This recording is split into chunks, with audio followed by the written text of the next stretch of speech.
Good afternoon, everyone. House Democrats came into this week with three principal objectives with respect to the continuing resolution. First, no spending cuts, mission accomplished. Second, no extreme right-wing policy changes, mission accomplished. Third, no government shutdown, mission accomplished. At this point, it's important for the Congress to come together, Democrats and Republicans, on a bipartisan path forward to fully funding the government. It should be obvious to anyone who is watching that House Republicans are unable to govern on their own. Period. Full stop. No further observation necessary. The events of today should make that clear, as has been the case from the events of this Congress, beginning with January 3rd all the way through to this moment. From the very beginning of this Congress, House Democrats have said that we will work to find bipartisan common ground with our Republican colleagues on any issue, whenever and wherever possible, for the good of the American people. The job of the Congress is to solve problems for hardworking American taxpayers. And that is what House Democrats are prepared to continue to do, as long as we have reasonable partners on the other side of the aisle who are willing to join us in fighting to make life better for everyday Americans, as opposed to literally fighting each other. Questions? Thank you, Mr. Leader. I know you said this didn't have any extreme cuts or policy riders, but when I was sitting in this chair last week, you said the notion of a laddered CR is another extreme right-wing policy joyride that is reckless and would only crash and burn the federal government. So what changed? What changed is that we were successful in stopping extreme MAGA Republicans from imposing a laddered continuing resolution. A laddered continuing resolution, as it was envisioned by Andy Biggs, involved up to 12 possible expiration dates. It was a 12-step ladder connected to the 12 appropriations bills, which was nonsensical, extreme, and an effort to try to set up 12 opportunities for Republicans to partially shut down the government. So yes, certainly we rejected the notion of a laddered continuing resolution. What was then presented to us were bifurcated dates involving 4 appropriations bills, all of which are relatively non-controversial, and 3 of which passed the Senate in a bipartisan way that would expire on January 19th. And the remaining 8, including Defense and Labor H, paired together, as we made clear, would need to happen to get our support that expire on February 2nd. That's not a laddered continuing resolution. It's novel, it's a bifurcation, but it's a bifurcation that is certainly something we could live with, given the fact that on substance, every red line that we articulated was not crossed. Mr. Leader, can you pull back the curtain and illuminate us on your relationship with Speaker Johnson, especially when it comes to what we saw with the CR, where it really seemed like he did put forward something that Democrats look. We have an open, honest, communicative, and candid relationship, similar to the one that I had with the former Speaker, Kevin McCarthy. And it's my expectation that that will continue for the good of the American people. Doesn't mean that we will always agree. We certainly will at times strongly disagree with each other, but my approach will continue to be, let's agree to disagree without being disagreeable. Do you think he's working in good faith? He's working in good faith to accomplish the objectives important to the House Republican Conference, and we will continue to work in good faith to accomplish the objectives that we believe are important for the American people. Go back to this side. Obviously, you all in bipartisan fashion have to deal with funding government, no shutdown. However, the big question remains on actually funding the government for the 2024 fiscal year. How confident are you that both the House and the Senate can find agreement on a number of these bills that we have seen, at least right now in the House? Republicans seem to agree on the appropriation bills. Have conversations started between House and Senate leaders, appropriators, to actually try and make that committee agreement to get that done? It will be important to immediately begin, in our view, Four Corners negotiations led by our appropriators, including Rosa DeLauro on our side, who we've got absolute confidence in, to articulate the values that are important to House Democrats and the American people. That should happen, in our view, immediately,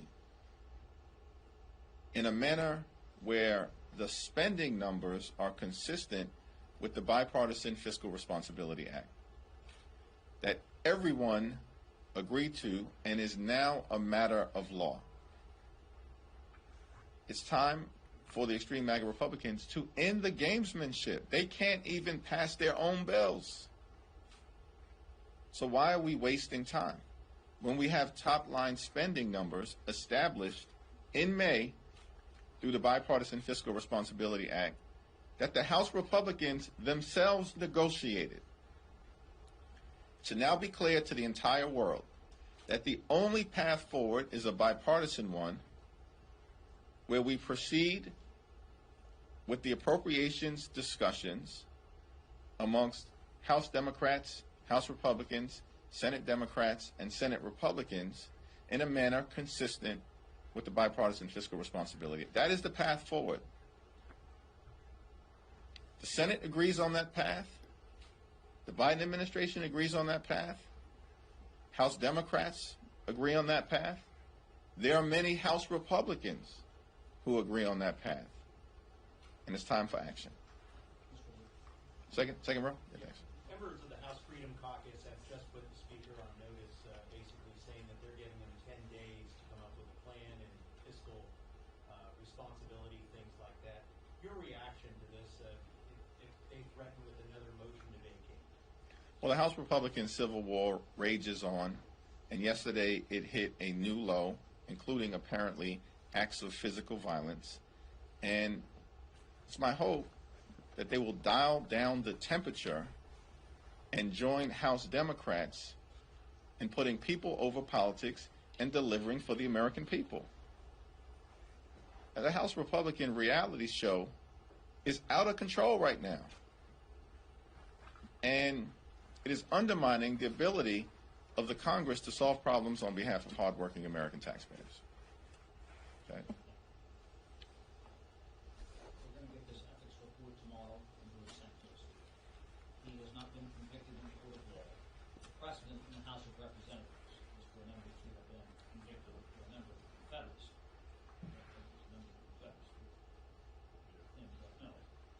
That said, do you think it's appropriate to vote to expel someone like George Santos now that he's had due process, but not due process in a court of law? Well, any expulsion resolution should be evaluated on a case-by-case basis.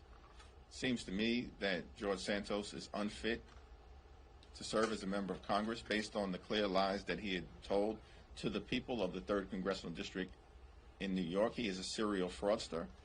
But in terms of any expulsion resolution that is before the Congress, potentially at the end of this month or the beginning of next month, I'll reserve judgment until I've had an opportunity to review the ethics report. Kevin? That's that point, would you like to, given what you already know in this case, how you voted on these expulsion resolutions previously, would you want to see it reintroduced? Well, let's wait until the ethics report is released and members have had an opportunity to review it, because now that there will be an actual investigation with actual findings that presumably will have been arrived at in a bipartisan way, the Ethics Committee being evenly divided amongst Democrats and Republicans. I think it requires a serious analysis of that ethics report, and then hopefully a bipartisan conclusion as to the appropriate way to deal with George Santos. Was that the case for the 20-some-odd Democrats that voted to table it the last time? After evaluating the ethics report, it's the case that I think I would make to the entire Congress and to the American people if the ethics report clearly justifies expulsion. Some Republicans have expressed their desire to potentially bring another Israel aid bill to the floor that does not include the paying for it by slashing the IRS budget, instead coming up with a different way to pay for it. Would you be open to considering that, considering the fact that some Democrats have already voted for the initial package? It's important to provide support for Israel in Israel's time of great and urgent need, but also, of course, to provide support for the Ukrainian people, provide support for the humanitarian assistance requested by the Biden administration in connection with Palestinian civilians who are in harm's way, and provide support for our allies in the Indo-Pacific. And so my view is that what is in front of us at this moment relates to a bipartisan negotiation that is taking place in the Senate, connected to President Biden's requests for funding to meet the national security needs of the American people. The House Republicans have lost the legitimacy with respect to governing on this issue. They can't even pass their own appropriations bills. And so I do think that House Democrats and House Republicans can engage in the negotiations at a four corners level with our Senate colleagues. But the notion that House Republicans should lead on this issue or any issue, the train has left the station.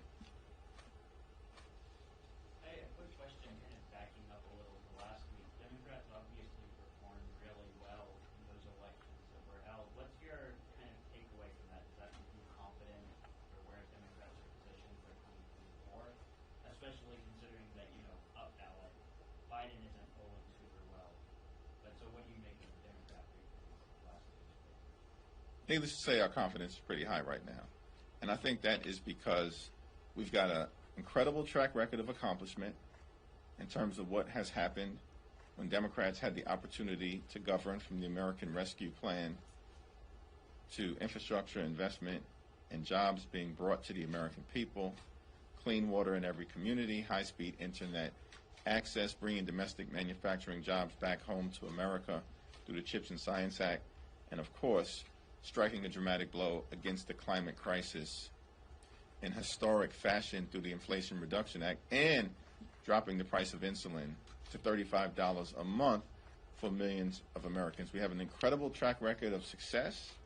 We have a vision for the future. We're going to continue to put people over politics and fight for the things that matter, like lower costs, growing the middle class, safer communities, reproductive freedom, defending our democracy, strengthening Social Security and Medicare, and building an economy that works for hardworking, everyday Americans. And we have a clear contrast with the chaos, the dysfunction, and the extremism on the other side of the aisle, coming from House Republicans, which repeatedly have demonstrated the inability to govern in responsible fashion. Mr. Leader, you mentioned that the Senate is taking the lead on the national security supplemental request from the White House. There's also from the supplemental request that the administration put forward. Is that something that you would like to see the Senate take the lead on as well, or is there something that you feel like the House Democrats and House Republicans can figure out?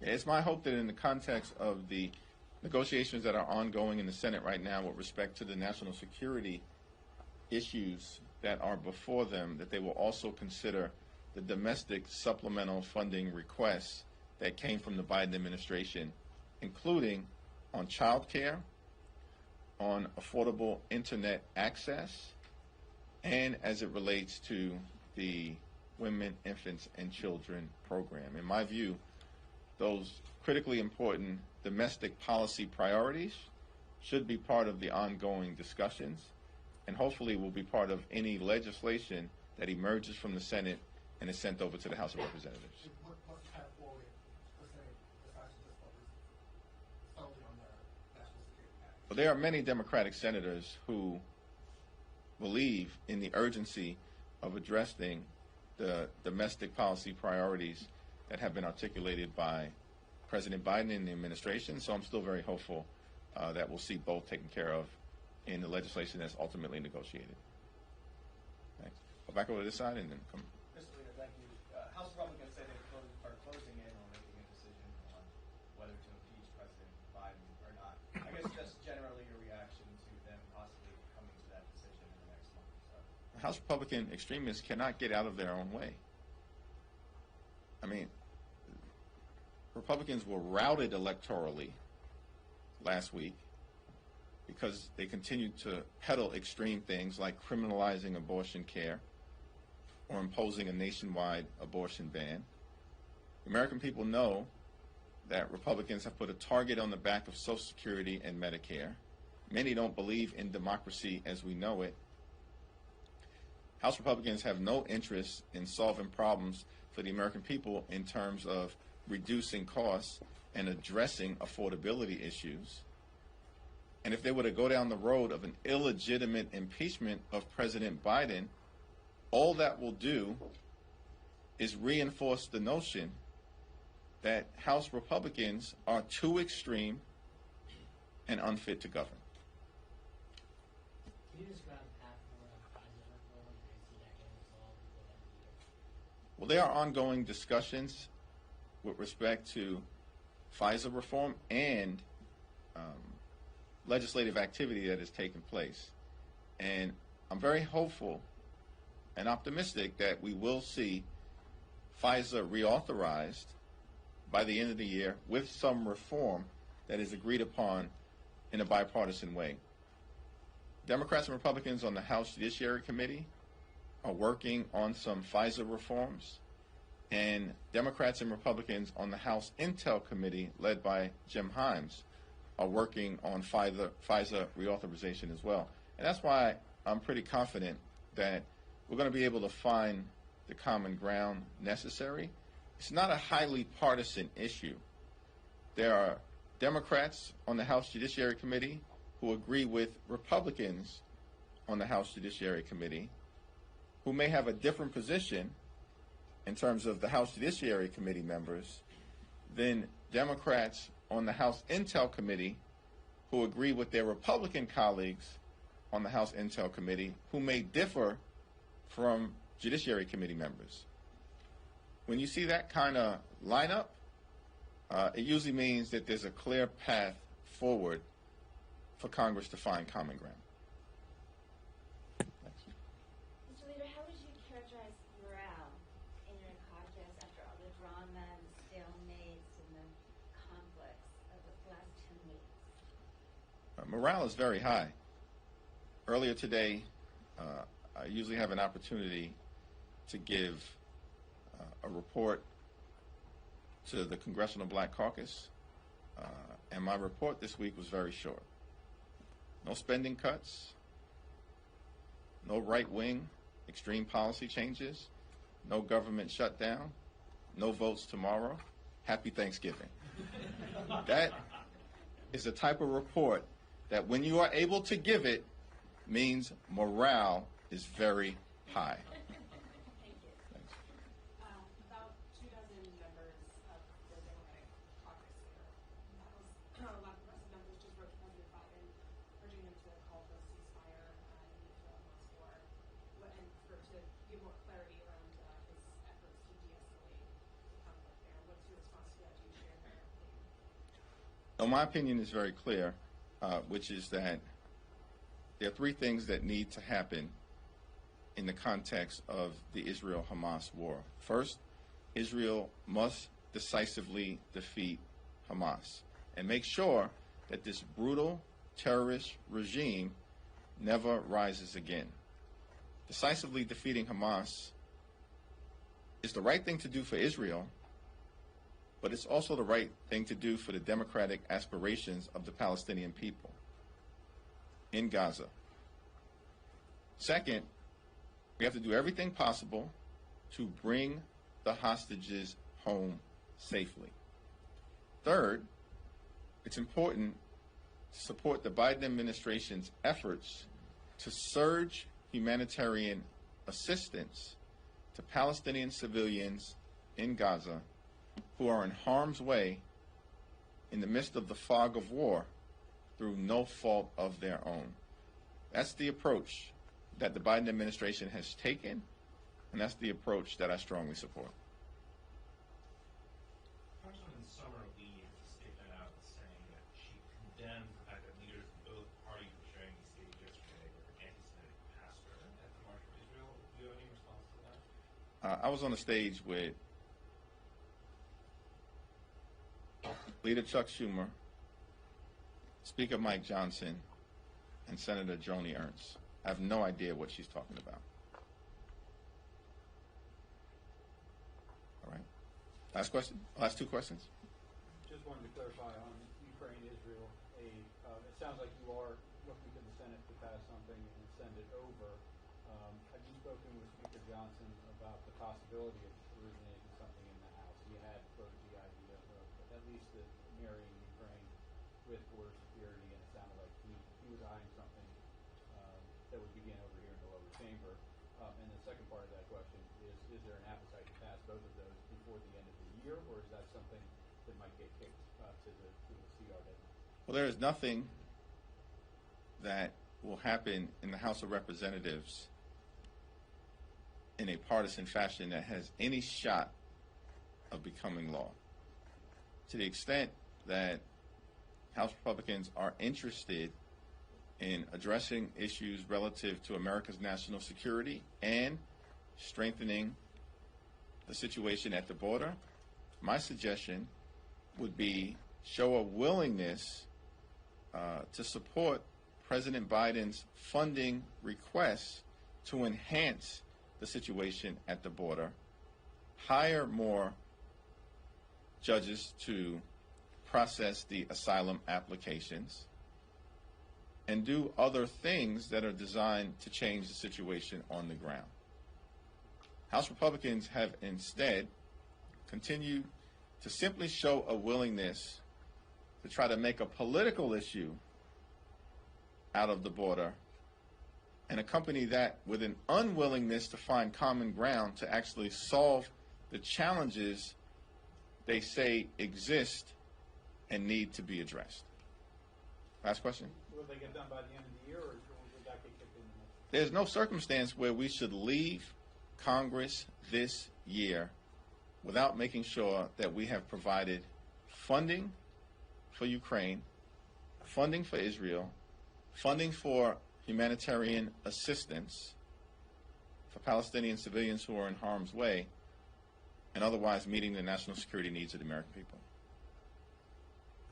I was just going to ask about Speaker Johnson. You had this relationship somewhat with former Speaker McCarthy. Have you been able to strike up much of a relationship with him, and how's that going? Yeah, we've had a very positive, communicative, open, honest, and candid relationship over the last few weeks, and I expect that that will continue. And do you have any advice for him as he faces these difficulties leading? Good luck. Happy Thanksgiving, everybody.